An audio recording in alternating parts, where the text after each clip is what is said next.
ખૂબ સરસ. અહીંયા ઉપસ્થિત જે ડૉક્ટર સાહેબ મુગલ સાહેબ જે હાજર છે એમને હું રિક્વેસ્ટ કરીશ કે મોટિવેશન સ્પીચ અહીંયા ઉપસ્થિત જેટલા પણ છે એમના માટે એમના શબ્દોમાં આપણને કહેશે.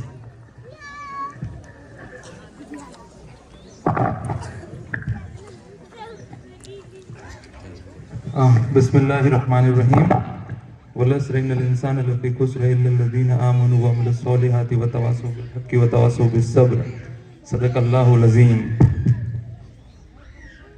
तमाम अजीब तालिब इल्म, मेरे शफीक टीचर्स और प्रिंसिपल साहब, काबिल ट्रस्टीज़, रोशन ख्याल वालिदैन, आप सभी को अस्सलामु अलैकुम रहमतुल्लाहि व बरकातुहू.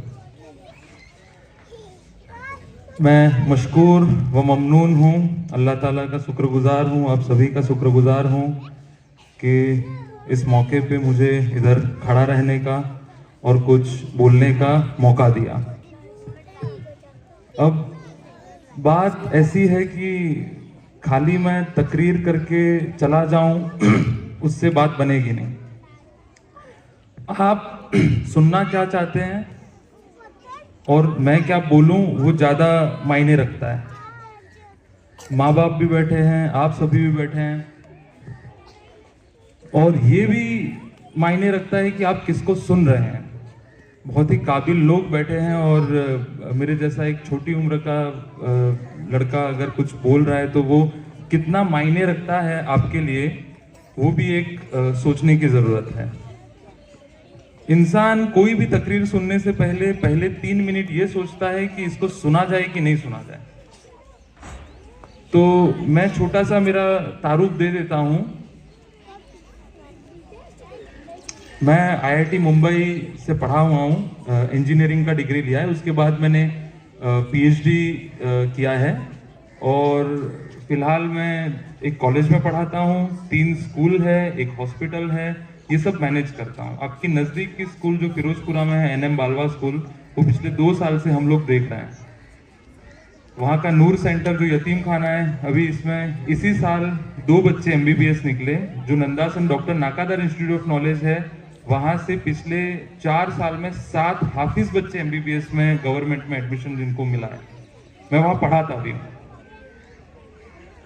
और बाकी ऐसी महफिलों में जाना मैंने बहुत सालों से छोड़ दिया है, क्योंकि ग्राउंड लेवल का काम बहुत ज़्यादा मायने रखता है और ऐसी तकरीरों से खासकर देखा गया है कि बहुत ज़्यादा आउटकम, बहुत ज़्यादा रिजल्ट नहीं आता. तो 2 पहलू पे हम बात करेंगे, कुछ बच्चों को भी एड्रेस करेंगे और कुछ मैनेजमेंट और टीचर्स को भी एड्रेस करेंगे. बीच में अगर आपको लगे तो मुझे रोक के आप सवाल पूछ सकते हैं. एजुकेशन की लाइन का, फिलोसॉफी की लाइन का, मैं गुजराती काबिल जानता हूं तो गुजराती में भी जवाब दे पाऊंगा आपको, और अगर उर्दू या हिंदी या इंग्लिश में जवाब देना पड़ा तो वो भी दे पाऊंगा. सोएब भाई सैलिया हमारे दोस्त हैं जिन्होंने मुझे यहाँ आने के लिए कहा था और उन्हीं के इनविटेशन पे मैं आ गया हूँ. जनरली वरना पिछले 2-3 साल से मैं कहीं पे भी ऐसी जनरल महफिल में जाना मुनासिब नहीं समझता कि जहाँ सिर्फ लोग जमा हुए हैं क्योंकि आज 26 जनवरी है, कोई ओकेशन है, और फिर वो जमा होने के बाद हम कुछ वक्त के बाद चले जाएंगे. उस चीज का इम्पैक्ट कितना आएगा वो बहुत ज्यादा मैटर करता है. तो मैं तकरीर शुरू करता हूं और ध्यान से सुने वो बातें. सबसे पहली बात यह है कि पढ़ना क्यों जरूरी है, इल्म लेना क्यों जरूरी है. तो ये जैसे इदारा दुनियावी इल्म का है, मदारिस का जो इल्म है वहां से तो हमको जन्नत की लालच है. ये इल्म क्यों लेना है, दुनिया वाला इल्म क्यों लेना है. तो सबसे पहली बात, अगर आप दुनिया के किसी इंजीनियर, डॉक्टर या किसी और को पूछ लेंगे तो बोलेगा कि पैसा कमाने के लिए. तो अल्लाह ताला ने रिस्क तो फिक्स कर दिया है, रोजी तो तय है. ये एक ऐसी किस्मत है जो फिक्स किस्मत, महदूद जिसको बोलेंगे, वो फिक्स हो चुका है, रोजी फिक्स है. अब बात आई कि फिर इल्म लेना क्यों है. तो मुसलमान आज के दौर में दुआ, जिक्र और फिक्र, ये चीजों में खो गया है। एक चीज समझने की जरूरत है कि अल्लाह ताला जब बोलता है कि मैंने हलाल आपको बता दिया, हराम चीजें आपको बता दी, इन दोनों के दरमियानी जो चीजें हैं वो तब तक ना करी जाए जब तक पता ना चल जाए कि वो हलाल है कि हराम है।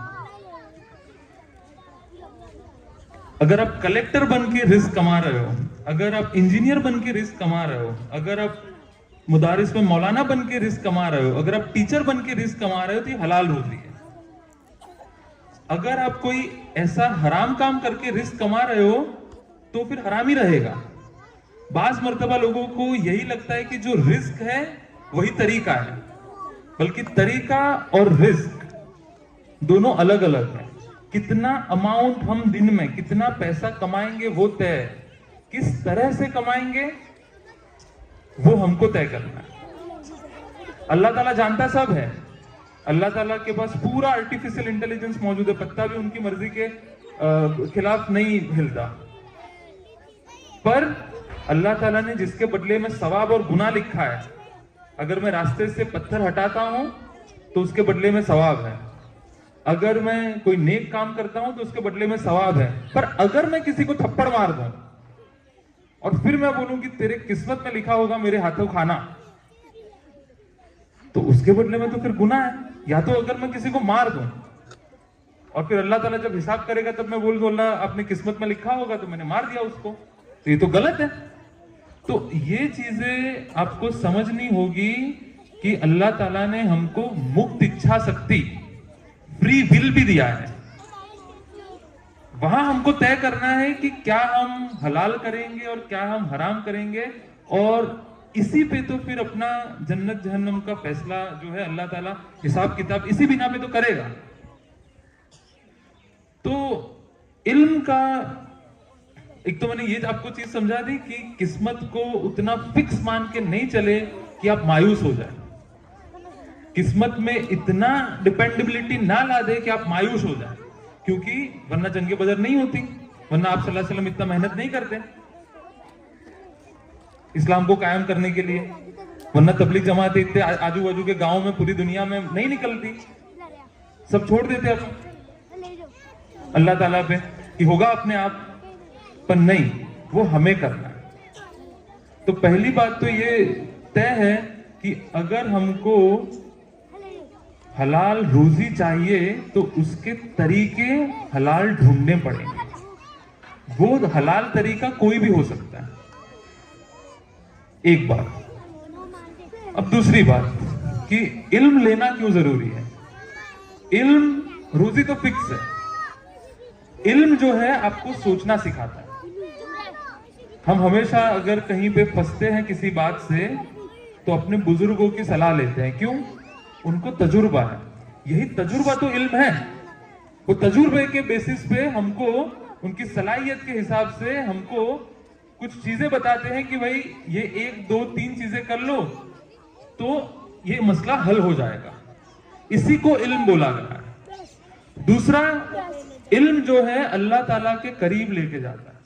कैसे करीब लेके जाता है? जैसे एक हो गया फबी अला रब्बिकुमा तुकज़्ज़िबान, अल्लाह ताला की किन किन नेमतों का इनकार करोगे, तो पहले तो ये नेमतें क्या क्या है वो देखना पड़ेगा, वो ढूंढना पड़ेगा हमको। दूसरा, जैसे सूरह बकरा की 164 नंबर की जो आयत है उसका तर्जुमा पढ़ता हूँ, बेशक आसमान और जमीन की बनावट में और दिन और रात के आने जाने में और उन कश्तियों को जो इंसान के काम आने वाली चीजें लेकर दरिया में चलती है और उस पानी में जिसको अल्लाह ने आसमान से उतारा, फिर मुर्दा जमीन को जिंदगी बख्शी, और फिर आगे भी 1 2 लाइन है, उन लोगों के लिए निशानियां हैं जो अक्ल से काम लेते हैं। एक और पढ़ता हूं मैं, सूरह यूसुफ 105 नंबर की आयत का तर्जुमा, और आसमानों और जमीनों में कितनी ही निशानियां हैं जिन पर उनका गुजर रहता है, जहां से वो गुजरते हैं वो उन पे ध्यान नहीं करते। तो ये किसको बोला गया है कि आसमानों और जमीनों में हमने निशानियां रख दी है और वो उस पे गुजरते हैं, वहां से गुजर करते हैं और उस पे ध्यान नहीं रखते। ये किसको बोला गया है? हमें को तो बोला गया है। कुरान में कई जगह आता है कि आप क्या आसमानों को नहीं देखते? ये किसके किसके लिए बोला गया है? जब तक मैं ये नहीं समझ जाता बारीकियों से कि जो ये कड़कड़ाती ठंड में ये धूप जो मुझे गर्मी दे रही है, जो उजाला दे रही है, वो कैसे मुझ तक पहुंच रही है। ये धूप जो फल पौधों को मिलती है और कैसे अपने को वो फ्रूट्स दे देते हैं, कैसे खेती होती है। जमीन को हमने बोले फलद्रुप बना दी, ऐसा बोला है अंदर के आसमान से हमने पानी उतारा और मुर्दा जमीन को जिंदगी दे दी। ये कैसे हुआ ये? तो यही सारी चीजें इन अमालु बिन निया, दीन का दारो मदार जो है वो नियत पे है। तो अगर यही दुनिया की पढ़ाई अगर हम सही सलीके से करें और अल्लाह के नजदीक जाने के लिए करें तो यहां सवाब ही सवाब है। फिर आपके लिए दुनिया और दीन कुछ अलग नहीं रह जाता। डॉक्टरी की पढ़ाई, एग्रीकल्चर की पढ़ाई, इंजीनियरिंग की पढ़ाई, और उसके बाद ये कलेक्टर बनने के लिए जो पढ़ाई होती है, उस सारी पढ़ाई अगर अपने आने वाले कल को संवारने के लिए, इस्लाम के ऊपर खर्चा करने के लिए, मुआशरे पे खर्चा करने के लिए अगर हम करते हैं, अल्लाह को समझने के लिए अगर हम करते हैं, तो यहाँ पे ये पूरा दीन का ही मामला है, दुनिया का कोई मामला यहाँ रह ही नहीं जाता। तो इल्म लेना, इल्म समझना इसीलिए जरूरी है। एक छोटी सी बात बताता हूं मैं आपको। जो यहाँ पे बुजुर्ग बैठे हैं उनको आप पूछ लीजिए, उनके घरों में ऐसे छोटे भाई बहन रहे होंगे, वो नॉर्मल बुखार और दस्त की वजह से गुजर गए होंगे। उसके बाद आजकल पान की दुकान पे भी एक पैरासीटामोल नाम की टैबलेट मिलती है, उसने पूरी दुनिया चेंज कर दी। आपको जरा सा बुखार रहता है, सरदर्द रहता है, आप पैरासीटामोल जाके लेके आते हैं, बिना डॉक्टर को पूछे खा लेते हैं, ठीक हो जाते हैं। अल्हम्दुलिल्लाह। वो किसने बनाई? वो कैसे आई? हम जो कपड़ा पहनते हैं, हम जो चश्मा पहनते हैं, है ना, दूर की रोशनी अगर कम है, 40 साल के बाद अगर नजदीक का न्यूज़पेपर या किताबें पढ़ने के लिए नहीं हो रही, तो हम जो चश्मा पहनते हैं वो कैसे आया, किसने ढूंढा? हम जो जूते पहनते हैं उसकी बनावट वो कैसे आया, किसने ढूंढा? 1950 में एक कॉन्फ्रेंस हुआ, दुनिया के तमाम बड़े बड़े साइंसदान जमा हुए वहां पे, और फिर यह तय हुआ कि भाई 2050 जब आएगा ना, अभी 2022 चल रहा है, 2050 जब आएगा तब दुनिया की पॉपुलेशन, वस्ती इतनी बढ़ जाएगी कि आधे लोग भूखमरे से मर जाएंगे। 1950 में यह तय हुआ कि 100 साल के बाद ऐसी भूखमरी आएगी कि तब 700 करोड़ 800 करोड़ लोग होंगे, उसमें से 400 करोड़ लोग भूखमरी की वजह से मर जाएंगे। 5 साल के बाद हेबर नाम के एक साइंटिस्ट ने, जो कि यहूदी था, हेबर नाम के एक साइंटिस्ट ने अमोनिया करके एक केमिकल आता है, उसमें से यूरिया बना दिया। यूरिया सबको मालूम है, खातर, यूरिया बना दिया। और यो यूरिया ने क्या करा? जो मरी हुई जमीन थी उसको फलद्रुप बना दिया, फर्टिलाइज बना दिया। जहां साल में 1 पाक होता था, वहां साल में 3-3 पाक होने लगे। और वो जो तय हुआ था कि भाई 2050 में ऐसा भूखमरा आएगा कि आधे लोग मर जाएंगे, उससे हम बच गए।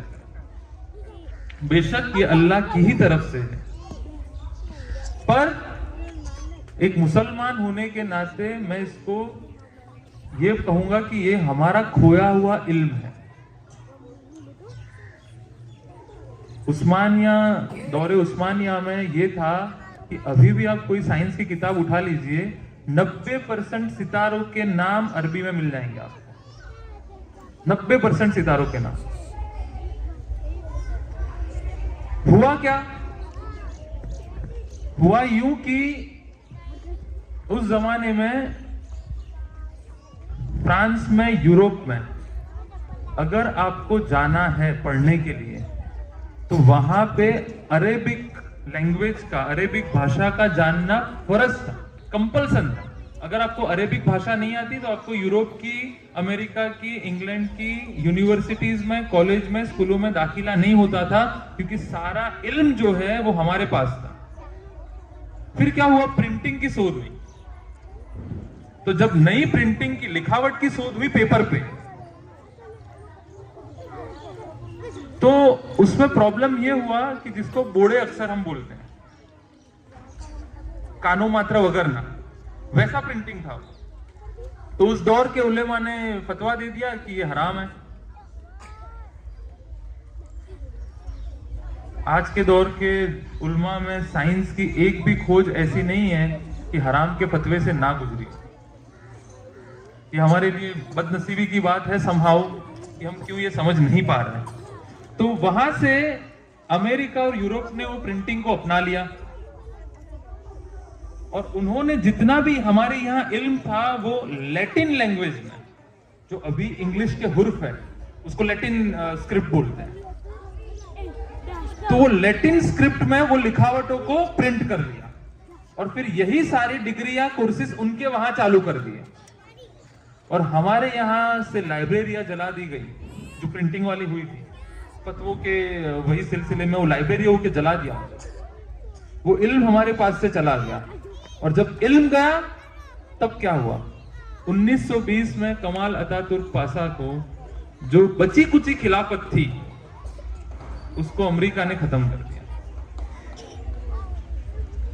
सबसे अगर ये जो यूरोप अमेरिका किसी चीज से अगर खौफजदा थे तो वो खिलाफत से थे, क्योंकि खिलाफत हमको एक रख रही थी, हमको एक छत के नीचे यूनाइटेड रख रही थी और बहुत वीक बन चुकी थी। 1920 का तो बहुत देर का जमाना नहीं है, वो इतनी वीक हो चुकी थी कि ना पूछो बात, और फिर उसको खत्म ही कर दिया। फिर तब से हमारे में इख्तिलाफात शुरू हो गए, हमारे में नए नए लीडर्स पैदा हुए और उसमें तोड़ पैदा होता गया, हम बिखरते गए और आज हम ये यहां आके खड़े हैं कि जब एकेडमिक ईयर चालू होता है या सरपंच पंचायत में जब अपना चुना जाता है तो उसको जाके पूछना पड़ता है कि भाई कोई स्कीम है हमारा माटे। वो जो देने वाली कौम थी वो स्कॉलरशिप ढूंढ रही है गलत दाखिले बनवा के, जिसका इनकम 10-10 लाख रुपए है वो 40-40 हजार रुपए के दाखिले बनवा के स्कॉलरशिप ढूंढ रही है। वो कौम, जो कौम दुनिया को देने वाली थी, जो कौम दुनिया की लीडर थी, जिसको खैरुल उम्मत कहा गया, वो कहां गया ये इल्म। खैर, मुझे मेरे बहुत सारे दोस्त बोलते हैं कि भाई बुजुर्गों ने कुछ नहीं किया, बोला कुछ भी नहीं किया, ये तो मदरसे कायम करे, ये करा वो करा, कुछ भी नहीं किया। तो मैं उनको ये बोलता हूं कि उस दौर की जरूरत थी मदरसों का एस्टैब्लिशमेंट, देवबंद का एस्टैब्लिशमेंट, सिलेबस का एस्टैब्लिशमेंट, उस दौर की जरूरत थी। तो उन्होंने वो बिल्डिंगें कायम की, वहां पे अभ्यासक्रम कायम किया, वहां से हाफिज निकले, वहां पे आलिम निकले और हमारा दीन इतना फैला हुआ है, बचा हुआ है हमारे गांवों में। नहीं तो हमारे जो इदारा है नंदासन वाला, उसकी इब्तिदा सज्जाद नोमानी साहब ने, मौलाना सज्जाद नोमानी साहब ने करी थी। उनको भी मैंने ये सवाल पूछा था कि मदारिस में क्यों मैथ साइंस नहीं पढ़ाया जाता। उन्होंने बोला देवबंद जब कायम हुआ था तब वहां पे इंजीनियरिंग और डॉक्टरी भी पढ़ाई जाती थी, पर हुआ यूं कि वहां से जो मौलाना आलिम डॉक्टर इंजीनियर बनते थे वो शहर कमाने के लिए चले जाते थे और गाँव में मैयत की नमाज पढ़वाने के लिए कोई बचता नहीं था। तो ये भी एक जरूरत है, मैं उसके खिलाफ नहीं हूं, ना कोई और भी इसके खिलाफ है, पर वो वक्त की जरूरत थी मदारिस कायम करना। तो हमारे बुजुर्गों ने मदारिस कायम किए हैं और इतने अच्छे कायम किए कि हमारे साथ ये दीन बचा हुआ है। पर आज वक्त की जरूरत चेंज हो गई है। वही बुजुर्गों ने जो प्लेटफॉर्म तैयार करके दिया है, उन्हीं के कंधों पे खड़े रह के हमको अब कुछ नया करने की जरूरत है, उससे आगे बढ़ने की जरूरत है, वो कायम रख के उससे आगे बढ़ने की जरूरत है। ऐसा नहीं कि वो मिटा के उसको आगे बढ़ना है, वो कायम रख के उसको आगे बढ़ना है। वो कायम कैसे रखा जाएगा? वो कायम ऐसे रखा जाएगा कि अब जो नई साइंस, रियाजी, mathematics, philosophy, Gujarati, Hindi, English, नई नई भाषाओं को सिखा जाए। सुप्रीम कोर्ट में जब 3 तलाक का केस आएगा तो हम कुरान शरीयत से कैसे लड़ेंगे? हमको उन्हीं की जबान में आंसर देना पड़ेगा। ये मौलाना सज्जाद नोमानी साहब ने उनकी तकरीर में, जहां इब्तिदाई तकरीर हुई, वहां पे ये कहा था, हमको अच्छे एडवोकेट चाहिए, काबिल एडवोकेट चाहिए। ये नहीं कि गलत दाखिले बनवा के स्कॉलरशिप, तो अल्लाह ताला बरकत ही खत्म कर देगा उसमें। तो कभी कभी मदरसे में वो फॉर्मल एजुकेशन के लिए वो संस्था तो कायम हो जाती है, पर वो फिर फॉर्मेलिटी हो जाती है गवर्नमेंट का जो रूल्स रेगुलेशन है उससे बचने के लिए।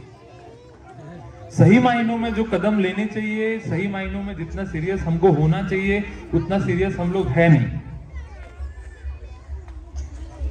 मौलाना वस्तानवी साहब का जो अक्कल कुआ वाला कैंपस है उसको हम यूनिवर्सिटी में तब्दील कर रहे हैं, वो टीम में भी हम लोग शामिल हैं और हर महीने वहां की मुलाकात हम लोग लेते हैं।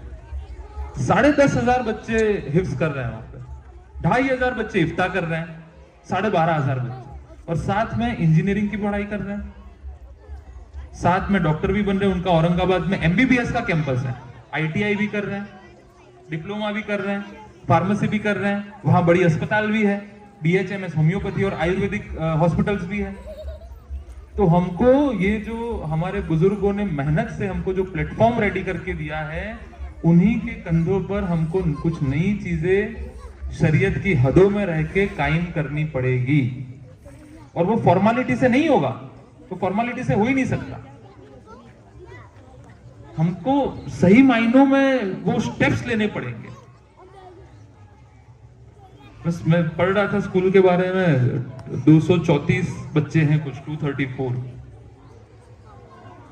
और लोअर क्लास की फीस शायद 100 रुपए है, लोअर क्लास की फीस 100 रुपए और अपर क्लास की फीस 200 रुपए।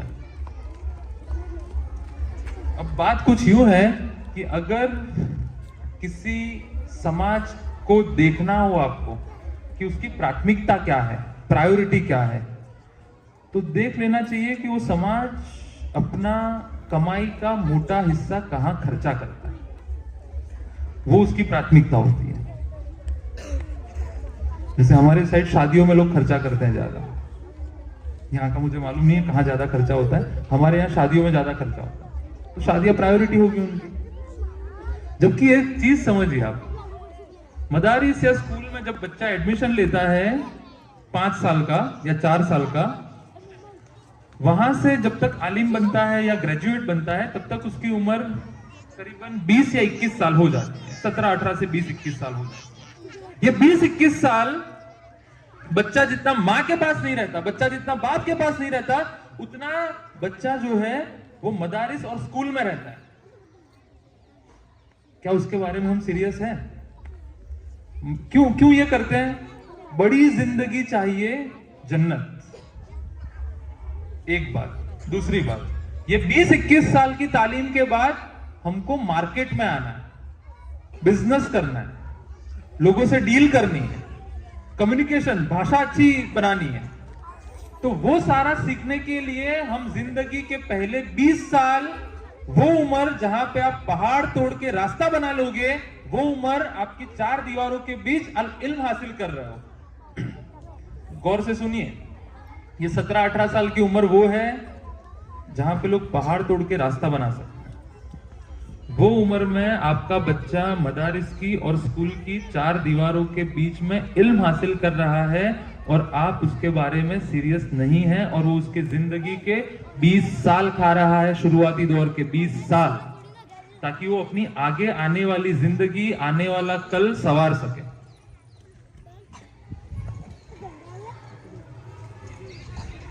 तो उसके बारे में हम कितना सीरियस हैं? 20 साल छोटी मोटी चीज नहीं है ये। हमारा जो 2 हॉस्पिटल है, शिफा हॉस्पिटल सिद्धपुर में भी मैं जाता रहता हूं, माही में मौलाना किफायतुल्लाह साहब ने बहुत पहले एक हॉस्पिटल कायम किया था, जो हमारे साथी डॉक्टर बिलाल सेठ और आरिफ भाई घासुरा देख रहे हैं उसको। गायनेक डिपार्टमेंट, औरतों का डॉक्टर, औरत ही तो होनी चाहिए ना। हम तो इतना पर्दा करके चल रहे हैं करके, अगर औरतों को बुखार, गायनेक छोड़ दो, अगर औरतों को बुखार आता है, उनका सर्दी जुकाम, क्योंकि 50% उम्मत तो औरतें हैं और 50% मर्द हैं, तो 50% औरतों के जो मेडिकल के मसले हैं, नॉर्मल बुखार सर्दी ये वो, क्या आपके पास कोई होम्योपैथी फीमेल डॉक्टर है? क्या गायनेक तो छोड़ दो, तो MD गायनेक तो बहुत दूर की बात है, MBBS के दूर की बात है। क्या हमारे पास कोई ऐसा डॉक्टर है फीमेल कि जहां हमारी उम्मत का 50% हिस्सा जाके अपना निदान करवा सके। हमको तो गायनेक नहीं मिल रहे हमारे हॉस्पिटल में 2-2 लाख सैलरी देने पर भी नहीं मिल रहे। कहा जाता है कि माँ की गोद बच्चे का पहला मकतब है, और वो मकतब को हमने इल्म से महरूम रखा है। मैं को एजुकेशन का सपोर्टर नहीं हूं कि लड़के लड़की को साथ में पढ़ाओ, अलग स्कूल कायम कर दो, खर्चा करना पड़ेगा उसके लिए, चटनी रोटी खाएंगे पर बच्चों को पढ़ाएंगे। अगर एससी कम्युनिटी के जो सदर है डॉक्टर बाबा साहब अंबेडकर, वो ये कह के गए कि जो एजुकेशन है ना वो शेरनी का दूध है। वो एजुकेशन का मतलब मैं दुनियावी बात नहीं कर रहा ना, मैं उसमें मदारिस का इल्म भी आ गया, ये दोनों चीजें आ गई। और बोला जो पी लेता है वो दहाड़ता है। उनकी माली हालत, या उनकी चलो माली हालत छोड़ दो, सामाजिक हालत ओवरऑल हमसे अच्छी है। और हम हैं खैरुल उम्मत, उम्मत के सबसे अच्छे लोग। देखिए यहाँ मेरा रुकने के पीछे नॉर्थ गुजरात से, बरवाड़ा से ताल्लुक रखता हूँ मैं, छोटा सा गांव है। और यहाँ रुकने का, मैं यूएसए भी जा सकता था, अभी भी जा सकता हूँ, बड़ी डिग्री है मेरे पास। सिर्फ ऐसा नहीं है कि पैसे से मोहब्बत नहीं है, मैं साफ कर रहा हूँ, पर सिर्फ इसीलिए मैं रुक गया हूँ कि अगर चौधरी समाज ने अरबुदा धाम कायम कर दिया, पटेल समाज ने उमिया धाम कायम कर दिया उनके समाज के लिए, तो फिर मेरी भी कुछ जिम्मेदारी बनती है अपने समाज के लिए कि मैं कुछ छोटा बहुत काम कर पाऊं। और लास्ट ईयर हमने 16 सिविल अहमदाबाद में 2 लड़की, एक करमसद में एमबीबीएस कॉलेज है, वहां पे एक लड़की एमबीबीएस कर रही है अपनी पूरे फुल पर्दे में। कुवैत की लड़की है, यहां पढ़ने आई थी। एक लड़की है जेतपुर की, वो विसनगर में एमबीबीएस कर रही है। एक लड़की है अहमदाबाद की, वो 16 सिविल में एमबीबीएस कर रही है। और इनका हम हर 6 महीने में उनको हम हमारे इदारों पे बुला, और भी लोग हैं जो ये एमबीबीएस इंजीनियरिंग, हर 6 महीना हम उनको जमा करते हैं, उनको नसीहतें देते हैं कि शरीयत क्या है और उनको किस तरीके से बाहर की कॉलेज में इस शरीयतों पे चलना है, शरीयत पे अमल करना है। और जब वो एमबीबीएस का डिग्री ले लेंगे, इंजीनियरिंग का डिग्री ले लेंगे, फिर उनकी जिम्मेवारियां क्या है, फिर उनकी जिम्मेदारियां क्या है, उनको क्या करना है। कोविड में हमने 2 सेंटर चलाए, एक मौलाना सईद साहब के साथ मेत्राणा में, और एक दूसरे कोविड की लहर में हमने एक और सेंटर चलाया वही माही हॉस्पिटल में। वहां डॉक्टर्स नहीं मिल रहे थे, तो जो हमारे पढ़ाए हुए डॉक्टर्स हैं वो एक फोन पे 2 महीना रुक गए इधर। मौलाना सईद साहब का निजाम तो ऐसा था कि 1 रुपए में कोविड की ट्रीटमेंट कर रहे थे। जब तक, अब सोचो ना, उनको ऑक्सीजन का जरूरत था, ये तो फ्री में मिल रहा है। अभी तो बिल्कुल अल्लाह ताला ने हमको फ्री में दे दिया है। कोविड के जमाने में लोग 4 लीटर 5 लीटर एक मिनट में यूज करते थे बॉटल को। वो कैसे बनाया, किसने बनाया? वो तो यूज तो हम कर लेते हैं बखूबी, पर क्या उनके शुक्रगुजार भी हैं हम? या कभी जानने का भी कोशिश करते हैं हम कि ये कैसे बनाया होगा ऑक्सीजन, ये बॉटल के अंदर कैसे भरा होगा, ये बॉटल से बाहर कैसे निकलता है? चलो हम नहीं जान पाते, कभी हमारे स्कूलों में जाके बच्चों को बताने की कोशिश करें, साइंस टीचर को बोले कि भाई सर हम जरा बच्चों को बता देना कि ऑक्सीजन बनता कैसे, बॉटल में भरते कैसे। ये यूरिया की शोध, ये पैरासिटामोल की शोध, ये टेलीफोन की शोध, ये कपड़े की शोध, ये जूतों की शोध, कितनी आसान जिंदगी हो गई है। अल्लाह का तो शुक्र करना ही चाहिए, पर साथ में जिन्होंने अपनी गुमनाम जिंदगी निकाल के ये सारी चीजें जो बनाई है, उनका भी हमको शुक्रगुजार होना पड़ेगा। मुझे रुक जाना चाहिए क्या? ये निकले तब तक 2 मिनट लगेगी शायद। मौलाना साहब आवाज मैं ज्यादा कर दूं? आवाज आ रही है? ठीक है, आवाज आ रही है ना? ठीक है, फिर आप कहेंगे तब रुक जाऊंगा मैं। आप जब कहेंगे कि अब हो गया तो मैं रुक जाऊंगा, क्योंकि देखिए मैं वो वाली तकरीर नहीं करने आया कि मैं मेहमान बन के आऊं और ऐसी बड़ी बड़ी बात बोल के चला जाऊं कि आपके दिलों पे, मेरे दिल पे वो इमोशन पैदा ना हो, क्योंकि कौम की रहनुमाई जो है वो इमोशनल बेसिस पे नहीं हो सकती।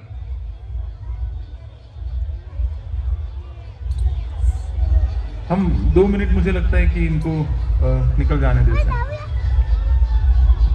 मैं ये बता रहा था कि कौम की जो रहनुमाई है, जो लीडर्स रहनुमाई कर रहे हैं, वो सिर्फ इमोशनल बेसिस पे नहीं हो सकती। अगर कहीं जंग लड़ने का मौका है तो हाथ में तस्बीह के साथ फिर दूसरा भी कुछ होना चाहिए, तैयारी भी होनी चाहिए। नफीले पढ़ने के साथ साथ मैदान में भी उतरना पड़ेगा। तो अब जो जंगें होनी है वो कोई पहले के जैसे पत्थर और तलवारों से नहीं होनी। अब जो जंगें होनी है वो लिखावट से होनी है। अब जो जंगें होनी है वो पैसों से होनी है। अब जो जंगें होनी है वो ऊंच नीच की जंगें हैं। अब जो जंगें होनी है वो रिलेवेंस की जंगें हैं। जैन कम्युनिटी इस मुल्क में 2% है, 2%। कोई स्कॉलरशिप की बात नहीं, कोई हेल्प की बात नहीं, कोई माइनॉरिटी स्टेटस की बात नहीं, कोई लघुमती राइट्स की बात नहीं। क्यों? क्योंकि वो इस मुल्क में रेलेवेंट है। उनके पास अपने डॉक्टर्स हैं, अपने इंजीनियर्स हैं। मदीना शरीफ का अभी एक्सपांशन होना था, कंस्ट्रक्शन होना था, पढ़ लेना ऑनलाइन, आपको मिल जाएगा डेटा। मस्जिद नबवी का एक्सपांशन होना था, कंस्ट्रक्शन, साइट बढ़ाना था उनको। इस्लामिक मुल्क में काबिल साइंटिस्ट नहीं मिले जो मस्जिद नबवी का एक्सपांशन करके दे। बाहर वाले जो साइंटिस्ट है वो मस्जिद नबवी में आ नहीं सकते, जो गैर मुस्लिम है वो। फिर ऑनलाइन जर्मनी और जापान के साइंटिस्टों की, इंजीनियर्स की हेल्प लेके उसका एक्सपेंशन वगैरह करवाया। हालत देखिए आप। जैनों में ऐसा नहीं है। उनके अपने इंजीनियर्स हैं, उनके अपने डॉक्टर्स हैं, उनके अपने लोग हैं जो इस काबिल है कि उनके जितने भी निजाम हैं, जितनी भी जरूरियातें हैं वो पूरी करें। वो रिलेवेंट है। हम लोग रिलेवेंट क्यों नहीं है? हम लोग रिलेवेंट इसलिए नहीं है कि हम दूसरों पे डिपेंड करते हैं।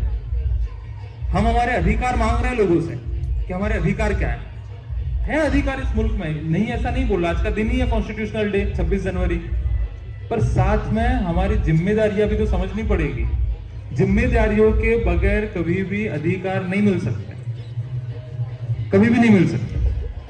तो ये बात जो है वो हमको समझनी पड़ेगी। हमको हमारे इदारों को मजबूत करना पड़ेगा। तो एक ये बात हो गई कि बहुत ही स्ट्रेटेजी के साथ चलना पड़ेगा। कौम की रहनुमाई जो है इमोशनल बेसिस पे नहीं हो सकती, रेशनल बेसिस पे हो सकती है, जिसको मैं स्ट्रेटेजी बोल रहा हूं। मशवरे में ये बातें लानी पड़ेगी कि स्कूल में टीचर्स ट्रेनिंग करवाए, मदरसे में मौलाना की ट्रेनिंग करवाए, जो अभी के डेवलपमेंट है उसके हिसाब से वो बात बच्चों तक पहुंचे। मशवरे में रात को बात आनी चाहिए, एक स्ट्रेटेजी बननी चाहिए। जब 365 दिन मशवरे में ये बात आएगी रात को ईशा के बाद मस्जिद में, तब तो जाके कुछ तब्दीली आएगी। जब दीन का इतना बड़ा निजाम हम कायम कर सकते हैं, मतलब अगर मेरे छोटे से गांव से जमात निकलती है ना तो दिल्ली मरकज में मालूम होता है कितना माइक्रो प्लानिंग है। और वहीं हम कुछ कुछ जगहों पे पीछे छूटते चले जा रहे हैं। कुछ नई चीजें अपनानी पड़ेगी, उसको हलाल समझ के अपनानी पड़ेगी, शरीयत में उसके रास्ते ढूंढने पड़ेंगे। ऐसा नहीं कि समझ में नहीं आ रहा इसलिए हराम है। मैं ऐसा भी नहीं बोल रहा कि बिना रिसर्च किए उसको हलाल करार दे दिया जाए, पर बाज मर्तबा होता यह है कि कुछ चीज अगर समझ में नहीं आ रही तो हम उसको हराम करार दे देते हैं। खैर, बस 2 मिनट अभी आगे बोलूंगा मैं। अब मैं एक चीज बोलूंगा, अक्सर मेरे बचपन से मैं मदरसों में सुनते आ रहा हूं कि साइंस ये कहता है, इस्लाम ये कहता है। और इसीलिए बच्चे स्कूल में हमेशा कंफ्यूजन में रहते हैं कि साइंस तो क्या ही पढ़ना है, क्योंकि सदक़ल्लाहु अज़ीम कुरान में, हदीस में लिखा है वो सच है। साइंस कोई रिलीजन नहीं है। विज्ञान जो है वो कोई धर्म नहीं है, कोई पंथ नहीं है। विज्ञान का मतलब ही होता है विशिष्ट ज्ञान। बच्चों सुन लो, विज्ञान का मतलब होता है विशिष्ट ज्ञान। वो होता है कुदरत को समझने वाली बातें, कुदरत के कानून को समझने वाली बातें, उसको बोलते हैं विज्ञान। विज्ञान ये बोलता है कि हम हमारे ऑब्जर्वेशन से, बोला हवा आ रही है क्योंकि पत्ते हिल रहे हैं, ये हो गया साइंस। अब अगर आपको कोई बेहतर इसका खुलासा मिल रहा है तो वो खुलासा लेके आओ, विज्ञान इसको अपना लेगा। विज्ञान अल्टीमेट नहीं है, अल्टीमेट आखिरी जो चीज है वो तो कुरान, अल्लाह, हदीस ही है। विज्ञान तो अल्लाह ताला को अल्लाह से नजदीक जाने की बातें करता है और उल्टा आपको बुलाता है, आपको दावत देता है कि अगर हम जो बोल रहे हैं आपको गलत लग रहा है तो आप नई थियरी और नई साबितियों के साथ आओ, हम अगली वाली को गलत करार दे देंगे। ये कुछ बातें हैं। एक बात यह है कि बच्चों को, टीचर्स हजरात को मैं मुखातिब होना चाहूंगा, बच्चों को यह सिखाया जाए कि क्लासरूम कैसे अटेंड करना है, मदरसा कैसे अटेंड करना है, क्योंकि जीवन के जो पहले 20 साल है उसका 95% हिस्सा जो है बच्चा क्लासरूम में गुजारता है और उसको यही नहीं मालूम कि साइंस का लेक्चर कैसे अटेंड करना है, हदीस का लेक्चर कैसे अटेंड करना है, फोकस कैसे बनाना है, ध्यान कैसे नहीं हटने देना है, ये तो कोई सिखाता ही नहीं है। तो अपने बच्चों को यह सिखाएं कि क्लासरूम कैसे अटेंड करना है, नोट्स, नोटबुक कैसे बनानी है, कैसे लिखना है। तो कभी अगर जरूरत पड़ी तो मैं टीचर्स ट्रेनिंग के लिए आ जाऊंगा, मेरे पास पूरी टीम है। कश्मीर से खादिम हुसैन ने 3 महीनों के लिए हमने बुलाया इधर बालवा स्कूल में, जो सिर्फ टीचर को ट्रेन कर रहे हैं कि बच्चों को कैसे पढ़ाना है और कैसे सराई हद में रह के एजुकेशन देना है। बल्कि मौलाना वस्तानी के जो साहबजादे हैं, मौलाना हुजैफा, उन्होंने तो मुसलसल किताबें लिखी हुई है इस पे साइंस की, कि अगर कोई चीज कुरान से टकराती है तो उसको एग्जाम पॉइंट ऑफ व्यू बच्चे को तो पढ़ा दो, पर साथ में ब्रैकेट में दिखा दो कि इस्लाम क्या कहता है इसके बारे में। ये सारी किताबें अवेलेबल है। और अगर कुछ था साथ में, टीचर्स का, मैनेजमेंट का और पेरेंट्स का जिम्मेदारी। जब भी बच्चा होमवर्क करे, एक सीधी बात है, अगर मेरे घर पे गाड़ी है तो मेरा बच्चा जल्दी गाड़ी चलाना सीख जाएगा। अगर मेरा खेती का धंधा है तो बच्चा खेती को जल्दी समझेगा। तो जब बच्चा होमवर्क कर रहा है तो कम से कम उसके पास बैठ जाओ, चाहे आप पढ़े लिखे हो या नहीं हो, उससे सबकॉन्शियस दिमाग में अर्ध जागरूक अवस्था जिसको बोलते हैं, उसको समझ में आएगा कि पढ़ाई की अहमियत है। तो जब भी बच्चा कुछ पढ़ने लिखने बैठे, आप साथ में बैठ के, अगर माए हैं तो सब्जी काटे, पास में बैठ के कुछ और काम कर ले, कुरान पढ़ ले, उससे बच्चा मोबाइल से दूर रहेगा और जो पढ़ाई लिखाई कर रहा है उसमें ज्यादा फोकस के साथ वो पढ़ेगा। एक ये बात हो गई। दूसरा, आखिरी बात ये थी कि मैं मैनेजमेंट से गुजारिश करना चाहूंगा कि अगर आप 100 और 200 रुपए फीस ले रहे हैं, नहीं बोलना चाहिए मुझे, शायद कोई बहुत पर्सनल बात बोल रहा हूं, तो टीचर्स का सैलरी क्या रहा होगा, ये एक बड़ा क्वेश्चन मार्क है। मैंने पहले ही बोला है कि कौन किन चीजों पे पैसा खर्च कर रही है, उससे समझ में आ जाता है कि वो कौम के लिए प्राथमिकता क्या है, प्रायोरिटी क्या है। तो अपने मदरसों में मौलानाओं का सैलरी स्ट्रक्चर देख लीजिए, एक बाहर में डॉक्टर, इंजीनियर का सैलरी स्टेटस देख लीजिए, अपने स्कूलों में टीचर्स का सैलरी स्टेटस देख लीजिए, क्या उससे हम बाहर आना चाहते हैं या नहीं चाहते। दूसरा, जितने भी हजरात ये स्कूल को मैनेज कर रहे हैं, क्या वो स्कूल मैनेजमेंट को और एजुकेशन को समझते हैं कि नहीं समझते। स्कूल, कॉलेजेस, हॉस्पिटल चलाना एक बात होती है, उसका मालिकाना हक एक बात होती है, उसको कोऑर्डिनेट करना अलग बात होती है। अभी आप अगर मुझे पूछ लेंगे ये तकरीर के बाद कि भाई हमने खेत में गेहूं की फसल जो बोई है, अब आगे हम क्या करें, तो मैं तो उसका एक्सपर्ट हूं ही नहीं। तो जितने भी ट्रस्टी हजरात है, मैनेजमेंट हजरात है, आपका मालिकाना हक स्कूल पे रहे, आपके इमोशंस, आपकी लागणी ये स्कूल पे रहे, पर कम से कम कोई कोऑर्डिनेटर को रखा जाए जिसको एजुकेशन की समझ, जो बाकी टीचर्स पे निगरानी रखे, जो बाकी टीचर्स को ट्रेन करे।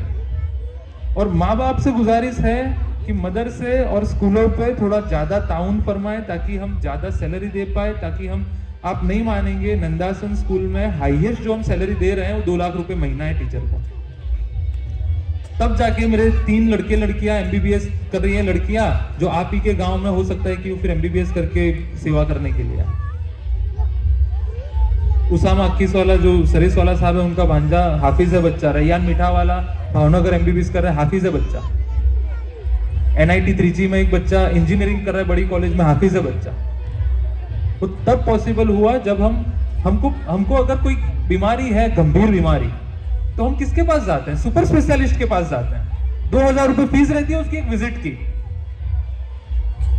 और ये जो बीमारी है हमारे जो बच्चों के साथ है, जहनियत की बीमारी जो आने वाली है, जो बहुत गंभीर बीमारी है, उसको ठीक करने के लिए हम कुछ नहीं कर रहे हैं। हमने रेवेन्यू मॉडल बनाया हुआ है 2 साल रिसर्च करके कि एक इदारा चलाने के लिए एक KG क्लास की बाल मंदिर की फीस क्या होनी चाहिए? 14,000 रुपए साल का। 10वीं की फीस 18,000 रुपए साल की। तब जाके आप अच्छे टीचर्स को रिक्रूट कर पाओगे, वो टीचर्स अच्छी तालीम देगा। आपको जो बीमारी, अल्लाह ना करे अगर ऐसा कोई बीमारी होती है, तो हम ऐसे चालू डॉक्टर के पास चले जाते हैं। हम 10 जन को पूछते हैं कि कौन से डॉक्टर के पास जाए, आपका तजुर्बा क्या है वो डॉक्टर को लेके। तो क्या यहाँ पे 20 साल के लिए आप अपने बच्चे को छोड़ रहे हैं? वहां क्या हम देख रहे हैं कि पढ़ाने वाला कौन है, कैसा है, उसकी ट्रेनिंग हुई है कि नहीं हुई, हम उसको कितना पैसा लगा रहे हैं, क्या दे रहे हैं? कुछ नहीं देख रहे हैं। तो ये बात पे हमको सीरियस होने की जरूरत है। अगर लंबे टर्म के रिजल्ट चाहिए, हमको पैसा इन्वेस्ट करना पड़ेगा, चंदों से नहीं चलेगा। हमने चंदे वाला मॉडल स्कूल्स में बंद कर दिया। क्वालिटी अगर चाहिए तो फीस पे करनी पड़ेगी, रेवेन्यू मॉडल के साथ चलना पड़ेगा। और 70% लोग ऐसे हैं जो फीस पे कर सकते हैं, 30% हो गए। हमारा जो नंदासन वाला और फिरोजपुर वाला इदारा है, हमने वहां तय किया है कि अगर कोई विधवा रहती है, अगर कोई गरीब रहता है, और अगर कोई मौलाना जिसका कम सैलरी है, उनको हम चाहे फ्री में भी पढ़ा देंगे, पर जो अच्छा खासा कमा रहे हैं उनसे हम पैसा ले। पैसे के बदले में हम क्या देंगे? हम पैसे के बदले में ये नहीं बोलेंगे कि मुस्लिम इदारा है तुमको नमाज पढ़ने मिलेगी, रोजा रखने मिलेगा। वो तो फर्ज है, वो तो करना ही करना है। वो इमोशनल नहीं करेंगे। हम बोलेंगे तुमको मैथ्स अच्छा पढ़ाएंगे। अगर मदरसा है तो हम हदीस की तालीम अच्छी देंगे तुमको, हम कुरान की तालीम अच्छी देंगे, हम तुमको इंग्लिश बोलना सिखाएंगे। बिना भाषा के कुछ नहीं होता। बिना लैंग्वेज के इंसान जानवर की तरह है। अच्छी लैंग्वेज, अच्छी जबान होने के लिए अच्छे शब्द होने चाहिए आपके पास, और उसके लिए अच्छी पढ़ाई जरूरी है। देखिए, स्ट्रेटेजी के साथ चलना पड़ेगा। अल्लाह भी यही चाहता है कि अगर हम हालात बदलना चाहते हैं तो हमें को कुछ करना पड़ेगा। अल्लाह ताला साथ में हेल्प जोड़ देगा। आगे भी अगर जरूरत, मैं यहाँ पे इस बात को खत्म करता हूँ। बहुत कुछ मैं तो बोलना चाहता हूँ, पूरा दिन बोलना चाहता हूँ, इतना सारा भरा पड़ा है, क्योंकि कुछ चीजें साफ साफ नजर आ रही है कि कहां कमियां हैं। बड़ी बिल्डिंग बना दी है लाखों रुपए की, बच्चा 20 साल के लिए आप भेज रहे हो, उसको बैग लटका के जा रहे हैं करके, रिजल्ट ही नहीं है। कैसे चलेगा ऐसा? बिल्डिंग बनाने से काम नहीं हो जाता, आप झाड़ के नीचे पढ़ाओ, पर बेहतर पढ़ाई होनी चाहिए। पैसा बिल्डिंग से ज्यादा टीचर्स पे खर्च करना चाहिए, और फिर टीचर्स पे डिमांड कीजिए ना, पैसे देने के बाद डिमांड कीजिए आप। तो ये कुछ बातें थी जो आपके सामने मैं रखना चाह रहा था। हो सकता है कुछ हार्श बातें हो और छोटी मुंह बड़ी बात हो गई हो, तो उससे मैं माफी चाहता हूं आप सबकी। और माँ बाप से गुजारिश है कि इन्हीं सब बातों को लेके, मैनेजमेंट से गुजारिश है, टीचर से गुजारिश है, और बच्चों से गुजारिश है कि पढ़ाई पे बहुत ज्यादा ध्यान दें, बहुत ज्यादा आगे बढ़े। अल्लाह से मैं दुआ करता हूँ इतना आगे बढ़े कि आज मैं जो यहाँ खड़ा होके बोल रहा हूँ करके, इससे हम और आगे बढ़ के इसी गांव में फिर हम कॉलेज की बात करें, यूनिवर्सिटी की बात करें। हम ये बोल रहे हैं कि हमारे गांव में ऐसा एक मकतब है जहां हदीस में PhD होता है, कुरान में PhD होता है। हम ऐसी बात करने वाले स्टेज पे पहुंचना चाहते हैं। तो अल्लाह ताला हमारे लिए ये सारे कामों को आसान करें। आप मेरे लिए दुआ कीजिए, मेरे गांव के लिए, तमाम उम्मत के लिए, मुसलमानों के लिए, दुनिया के लिए दुआ करें। मैं भी आपके लिए दुआ करूंगा कि अल्लाह ताला तमाम चीज़ों को हमारे लिए आसान फरमाए। और मूसा अलैहिस्सलाम की दुआ एक बार पढ़ लेता हूँ मैं, रब्बि ज़िदनी इल्मा, रब्बि ज़िदनी इल्मा, व आखिरु दावा अनिल हम्दुलिल्लाहि रब्बिल आलमीन। अस्सलामु अलैकुम व रहमतुल्लाहि व बरकातुहू।